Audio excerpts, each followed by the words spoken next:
Hi, I'm Ellen McCauley at Pray It Off in Syracuse, New York. I got the idea for this article here from Ann last week. I don't know, Ann, if it's the same one that you saw. It is. Isn't that something? I found it. She mentioned she read it. If you think times are tough, try being born in a barn.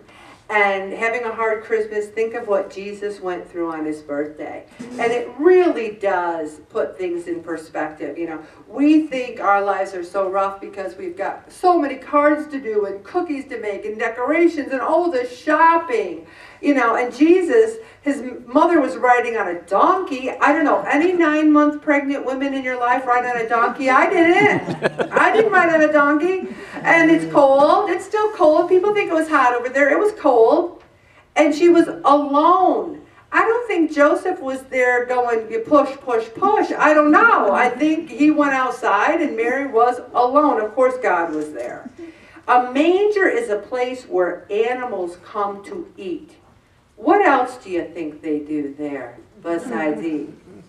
P.U. It probably didn't smell very good. It was filthy and grimy. Swaddling clothes are strips of cloth.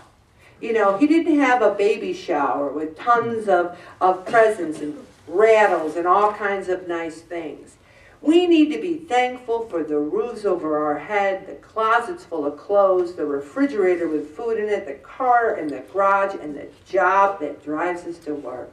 We get so caught up in our own personal pity parties.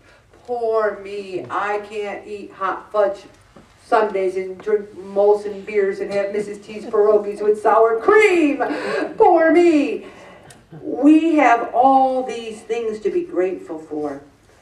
So often we have tough times. You know, maybe there's difficult financial things. Maybe there's health things.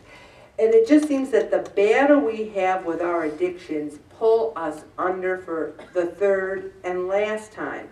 I always say it's never the last time as long as we get in our car and drive here Thursday night. We cannot give up, even if we're gaining weight. I never yell at an athlete, kick it up, get in the saddle. I understand, I've done it so many times, but giving up doesn't mean that you stop coming. This article suggests that we really try to make this Christmas one to remember, where we find the true joy and the blessings we have, the people we love. Now, Bob and I could get all upset. You know, our oldest daughter can't be here for Christmas because she's going to be on a ship singing in Europe. Our oldest son, we still don't know where he is. How's that for bringing you down at Christmas? How's that for making you go into the mire and the muck? We're not going to do that. We won't do that. Our other daughter, praise God, going to have another baby. We're going to have grandchild twice. But we wanted to wait to announce that because we wanted to make sure everything was good and everything is great. But she can't, you know, we don't want her traveling. She'll be 5 months pregnant. We don't want her on the road all the way from Norfolk, Virginia. So there's going to be me, Bob, and Vince. So you know what we're going to do? I've never worked on Christmas Eve, ever. I've never worked. Christmas Eve to me was a time to do things. We're going to work at Van Dyne that day. Bob and Vince are taking the day off. They're going to come up there.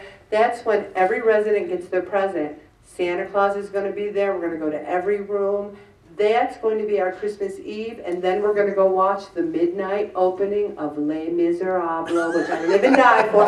I am 58 years old, and I've never gone to a midnight opening, ever. On Christmas Eve, are you crazy? But it's Les Mis, oh my gosh. That's our Christmas Eve, and you know what? I'm looking forward to it. If you can say that God was born in a manger, Mary was alone, we need to kind of take a step back. It's not all about the parties. It's not all about fighting the food wars. It's about the true meaning of Christmas. And take a look at Luke 19:45-48. Jesus entered the temple area and proceeded to drive out those who were selling things. And 'tis the season for what, everybody? For I don't go out on Black Friday. I protested. I will not shop on Thanksgiving Day, and I will not shop on Good Friday. I also never go to Destiny Mall to shop. It's just a personal thing. because I feel Christmas has gotten so commercialized. So commercialized. You know, it seems like the sacred moments have become profane. Christ isn't even at his own birthday party. And you know, I go around, Merry Christmas, Merry Christmas. No one's ever stopped me and went, I would prefer it if you said Happy Holidays to me. No one has ever said that to me. We need, it talked about how every sacrament has been commercialized. And this is funny, because you know, people are more worried about the First Communion outfit than they are the Eucharist. And brides are more worried about their reception than their vows. And it says, it seems the only sacrament that has not been commercialized thus far is confession. I thought that was hysterical. How do we commercialize confession? I don't think so. I thought that was funny. And then it talked again about the simple things to keep the Christ in Christmas. Saying Merry Christmas. One of the beautiful things about my job is that there's a big room where there's entertainment, and outside there's a creche. It isn't like any creche you've ever seen. It is huge. It's like 12 feet. There's life-size images of Jesus and Mary. But it needed work. So one of the big administrators said to me yesterday, I'm visualizing like a thatched roof with hay, and and then we went around. She goes, I'm visualizing this, and I'm like, oh my gosh! So guess what I did today? I made a thatched roof for this huge creche, and it came out so great. I was so happy. I had this construction paper with spray glue and hay. So if you happen to stop by, I'll have to take a picture. It is so awesome. It looks so real. That made me feel like Christ was in Christmas. So several people said, well, where's the baby Jesus? And I go, well, he's not born yet. And they thought that was hysterical. So all through the whole place, you know what, he's not in there, he's not born yet. So it was so cute. It was so funny. So we need to keep the Christ in Christmas. Where did all this PC come? And you know what? I love the West Genesee concerts because they still have songs that have the true meaning of Christmas. And see how it worked out? Next Thursday we don't have a meeting, and it's the huge Christmas concert at West Genesee, so Bob and I will be there. I'm going to stop right there, Bob.